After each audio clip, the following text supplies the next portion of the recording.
नमस्कार दोस्तों, राधे राधे, हरे कृष्णा। चीकोज रेसिपीज़ में एक बार फिर से आप सबका स्वागत है। तो आज आपको वीडियो मिलेगी आपके सवालों के जवाब की पार्ट 2। तो वीडियो मैं नहीं बना पाई क्योंकि घर में जो है वुडवर्क हो रहा है, तो इसलिए मुझे मौका नहीं मिल पाया। काम ज़्यादा होने की वजह से कुछ आज ठाकुर जी के जो है कपड़े भी बदले, उनकी पोशाक बदली, तो मुझे टाइम नहीं लग पाया। तो सवाल आपके बहुत ज़्यादा है, तो जल्दी से पहला सवाल ले लेते हैं। तो सबसे पहला सवाल है अपन दास का। आपका मैंने जो सवाल है वो टॉप पे लिया है, टॉप कमेंट है आपका कि मैम आपकी न्यू युगल सरकार मुझे दे दीजिए प्लीज़। तो अपन दास जी, आप हमेशा कुछ अजीब अजीब से सवाल करते हैं, अजीब अजीब से कमेंट बॉक्स में जाकर लिखते हैं, कभी कुछ। तो आपको बता दूं कि आपने बोला कि न्यू युगल सरकार मुझे दे दीजिए। तो पहली बात तो मैं न्यू युगल सरकार अपने घर में लेकर नहीं आई। अगर मैं लेकर भी आई तो आपको मैं क्यों दूं? क्योंकि अगर मैं अपने घर में लेकर आई हूँ तो सेवा के लिए लेकर आई हूँ ना उनकी, तो मैं आपको कैसे दे सकती हूँ? हाँ, ये हो सकता है अगर आप उन्हें लेना ही चाहते हैं तो आप अपने अंदर इतने भाव उत्पन्न करें, इतने भाव पैदा करें कि जो मेरे घर में युगल सरकार आए हैं या जो मेरे घर में युगल सरकार है वो आपके घर तक पहुंच जाए। सवाल है प्रतीक का कि मैम अगर रोज पॉसिबल ना हो तो वीक में सिर्फ 2 बार स्नान करा सकते हैं ठाकुर जी को? तो जी देखिए, आपके घर में जो बच्चे हैं उन्हें भी आप रोज स्नान करवाते ही होंगे, आप खुद भी तो रोज स्नान करते ही हैं, तो वो तो भगवान है, ईश्वर है, तो ठाकुर जी को रोज स्नान करवाना ही करवाना चाहिए। फिर सवाल है यशु का कि मैम आपने जिनको ये गिफ्ट दिया है उनके चैनल का क्या नाम है? तो जी मैंने किसी को युगल किशोर या युगल जोड़ी गिफ्ट में नहीं दिए हैं। जिनके लिए मैंने मंगवाए थे वो मेरे थ्रू आए हैं, वो मेरी फ्रेंड सुषमा के हैं, तो मैंने किसी को गिफ्ट नहीं दिए हैं। फिर सवाल है नीलम का कि मैम अगर संकल्प ना लें, सिर्फ ये बोल दें कि ठाकुर जी जैसे आप रखवाएंगे वैसे ही मेरा व्रत पूर्ण होगा, तो क्या ये सही करती हूँ? तो जी बिल्कुल, मैंने आपको पहले ही बोला है कि आप संकल्प ले, आप जो मतलब कि जैसे आपको व्रत करना है वैसे संकल्प लें। तो अपने शारीरिक सामर्थ्य के अनुसार व्रत का संकल्प लें। ऐसा नहीं कि आपको तकलीफ हो रही है लेकिन फिर भी आपने व्रत रख लिया कि आपने पानी नहीं पीना, तो ऐसा नहीं है। और बाकी आप जो बोलती हैं वो भी सही बोलती हैं कि ठाकुर जी जैसे व्रत रखवाएंगे वैसे रख लेंगे। फिर सवाल है पूनम का कि मुझे पूछना है कि महीने में जितनी भी एकादशी आती है उन सब का व्रत करना होता है?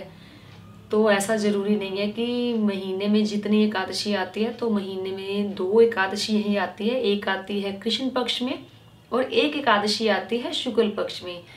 तो 2 एकादशी आती है, जरूरी नहीं है कि आपने दोनों ही करनी है। कई बार ऐसा होता है कि तबीयत ठीक नहीं होती या कहीं जाना होता है तो व्रत नहीं भी किया जाता। तो अगर आप दोनों करना चाहें या दोनों कर सकते हो, या अगर आप एक करना चाहें तो एक भी कर सकते हैं। फिर सवाल है पूनम का ही, और मैम कितनी व्रत करने होते हैं और उनका उद्यापन कैसे करना होता है? सब बोलते हैं कि एकादशी उद्यापन बहुत ही कठिन है, इसी वजह से मैं व्रत शुरू नहीं कर पाती। तो जी ऐसा कुछ नहीं है कि इसका उद्यापन, हाँ ये सुना है कि उद्यापन बहुत बड़ा होता है, सुना क्या है, मैंने तो देखा भी है। तो मैंने बिल्कुल सरल तरीके से बताया भी हुआ है कि व्रत का उद्यापन आप कैसे कर सकते हैं, लेकिन वो वीडियो मैंने काफ़ी टाइम पहले बनाई थी। कोशिश करूंगी कि दोबारा से मैं एक वीडियो और बना दूं कि सरल तरीके से आप जो एकादशी का उद्यापन है कैसे कर सकते हैं। तो अगर आप ये सोचोगे कि एकादशी का उद्यापन करना कठिन होता है इस वजह से आप व्रत नहीं कर पा रहे हैं, तो ये तो बिल्कुल गलत है। तो जब एकादशी का उद्यापन किया जाएगा, जब ठाकुर जी करवाएंगे एकादशी का उद्यापन, जब उद्यापन कर लेना। लेकिन व्रत अगर आप करना चाहते हैं तो आप व्रत जरूर करें। फिर सवाल है डोलिनपुरी का कि क्या हम अपने लड्डू गोपाल जी के कपड़े किसी और के लड्डू गोपाल जी को दे सकते हैं? तो जी बिल्कुल, आप अपने लड्डू गोपाल जी के कपड़े किसी और के लड्डू गोपाल जी को दे सकते हो।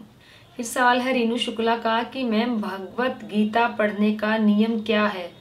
तो जी भगवत गीता पढ़ने का कोई भी खास नियम नहीं है। उसका यही है कि जब भी पढ़ने बैठे मुंह हाथ धोकर बैठे, साथ में आप एक दिया जला सकते हैं, धूप जला सकते हैं, फिर भगवत गीता का पाठ कर लें। पूरे दिन में गीता का पाठ आप कभी भी कर सकते हो।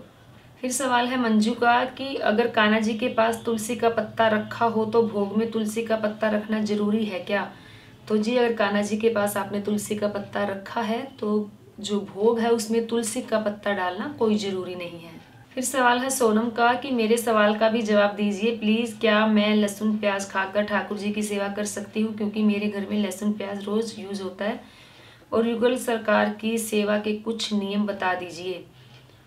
तो जी बिल्कुल, लहसुन प्याज खाकर आप ठाकुर जी की जो पूजा पाठ है वो कर सकते हैं। ऐसा नहीं कि जो लहसुन प्याज खाने वाले वो ठाकुर जी की सेवा या पूजा नहीं कर सकते, ऐसा बिल्कुल भी नहीं है। हाँ, जब भी आप उनकी सेवा करेंगे या जब भी आप आरती करेंगे तो मुंह हाथ धोकर अपने आप को साफ सुथरा करके, स्वच्छ करके, शुद्ध करके फिर आप ठाकुर जी की आरती करें, ठाकुर जी की सेवा करें। रही बात जो आपने पूछा कि युगल सरकार की सेवा के नियम क्या हैं, तो युगल सरकार की सेवा के नियम वही हैं जो गोपाल जी की है। सिर्फ गोपाल जी को डेली स्नान करवाया जाता है, क्योंकि वो विग्रह बड़ा होता है युगल सरकार का, तो उन्हें रोज स्नान नहीं करवाया जाता। अगर आपके पास पीतल के विग्रह हैं तो आप उन्हें रोज स्नान करवाएं। अगर आपके पास मार्बल का विग्रह है तो आप उन्हें रोज स्नान नहीं करवाएंगे। बाकी आरती भी होगी, भोग भी लगेगा और मानसिक रूप से उन्हें बोला भी जाएगा कि ठाकुर जी आप शयन कर लें, ठाकुर जी आप विश्राम कर लें। तो फिर सवाल है एम, आपका कोई नाम नहीं है, आपने सिर्फ एम लिखा हुआ है कि मैं घर के सभी मेंबर्स को कुछ दिनों के लिए जब घर के सभी मेंबर्स को कुछ दिनों के लिए बाहर जाना पड़े तब राधा कृष्ण जी की सेवा कैसे करें, बताएं। और ऐसा भी नहीं है कि कोई हमारे घर आकर सेवा करे, ऐसी परिस्थिति में क्या करें। तो जी जो राधा कृष्ण का विग्रह है उन्हें अपने साथ नहीं लेकर जाया जा सकता। आप उनके पास तुलसी पत्ता रख के जाएं, ड्राई फ्रूट रख के जाएं, सूखा भोग रख के जाएं और पानी है तुलसी वाला वो उनके पास रहेगा। और जहां आप जाएंगे मानसिक रूप से आप उनकी सेवा करेंगे। फिर सवाल है पांडे का कि बताइए कि मेरे पास लड्डू गोपाल जी का झूला नहीं है, कोई दोष तो नहीं लगेगा ना। तो जी बिल्कुल कोई भी दोष नहीं लगेगा अगर आपके पास झूला नहीं है। झूला तो वैसे भी सावन में ही झुलाया जाता है और सावन में, भादों में, इन महीनों में जो झूला है झुलाया जाता है। अगर आपके पास झूला नहीं है तो कोई बात नहीं, आप अपने ठाकुर जी को अपनी गोद का झूला दे दिया करें। फिर सवाल है सतीश चौधरी का कि मैम हमें भी लड्डू गोपाल जी दे दो प्लीज़। तो जल्दी ही एक वीडियो लेकर आऊँगी जिसमें मैं आपको बताऊँगी कि आपको लड्डू गोपाल जी कैसे मिलेंगे। फिर सवाल है पटेल स्मिथ का कि क्या शालिग्राम जी को खरीदना या बेचना नहीं चाहिए, क्योंकि मुझे भी लेने हैं पर कोई बताता नहीं है, प्लीज़ मैम मुझे बताइए। तो ऐसा नहीं है कि शालिग्राम जी को खरीदा नहीं जाता, क्योंकि ऐसा नहीं है कि हर कोई किसी को शालिग्राम जी दे देता है। तो आप कहीं जाते हैं, जैसे हरिद्वार में अच्छे मिलते हैं या कहीं भी आपको शालिग्राम जी मिलते हैं या दिखते हैं तो आप उन्हें खरीद सकते हो। फिर सवाल है लड्डू गोपाल का कि मैम मेरे लड्डू गोपाल जी खंडित हो गए हैं, मैं क्या करूं उनका।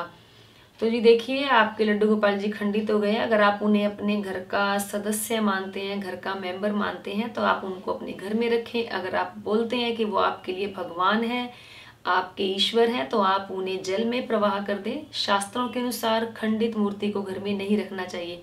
अगर आपको लगता है कि वो आपके परिवार के सदस्य हैं तो आप उनकी पूजा करें। फिर सवाल है बलबीर सिंह का कि लड्डू गोपाल को जो पोशाक पहनाते हैं तो फिर दोबारा पहनाते हैं।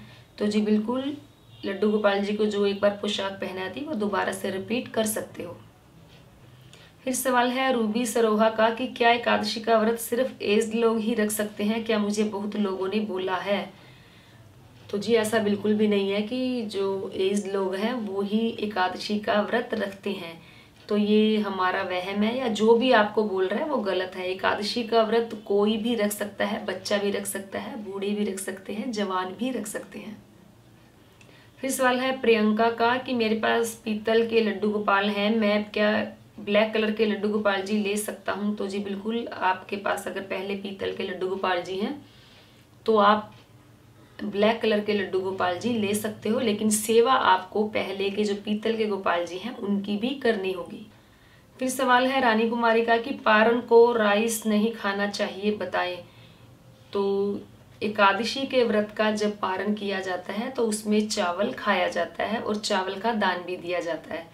फिर सवाल है लव सोनी का कि मैंने तुलसी माला 2 साल से पहनी हुई है और वो काली सी पड़ गई है, तो क्या ऐसा होता है और ऐसे ही पहने रहूं या बदल दूं, कब चेंज करते हैं, कैसे, प्लीज़ बताएं। तो जी अगर तुलसी माला टूट गई है, काली पड़ गई है तो आप उसे चेंज कर सकते हैं, आप उसे कभी भी चेंज कर सकते हो।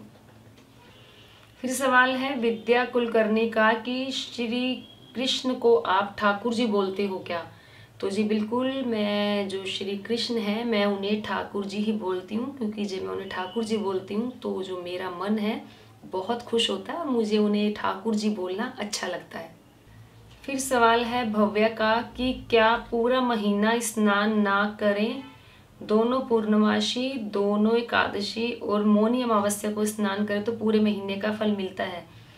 तो जी देखिए, सबसे पहले तो मैं यही कहूँगी कि आप अपना कर्म करें। आपने जो पूजा करनी है, जो ठाकुर जी की सेवा करनी है, ये सोच कर करें कि आपके मन को अच्छा लगता है, आपको खुशी होती है।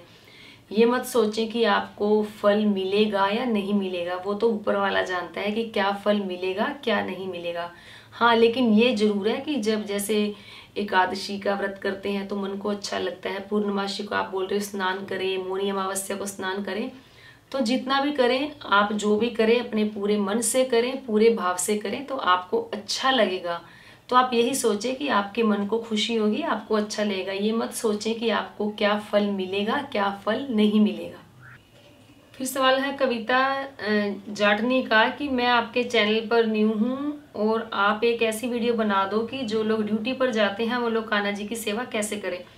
तो जी बिल्कुल, आपकी जो रिक्वेस्ट है जल्दी ही पूरी की जाएगी। मैं इस पर जल्दी ही वीडियो बनाऊंगी कि जो लोग सर्विस करते हैं वो लोग कान्हा जी की, ठाकुर जी की, राधा रानी की सेवा कैसे करें।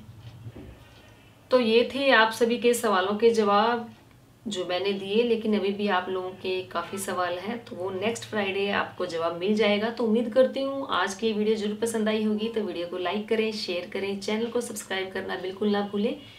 हमेशा की तरह अपने सुझाव देते रहें। आज के लिए इतना ही, फिर मिलते हैं। धन्यवाद। हरे कृष्णा।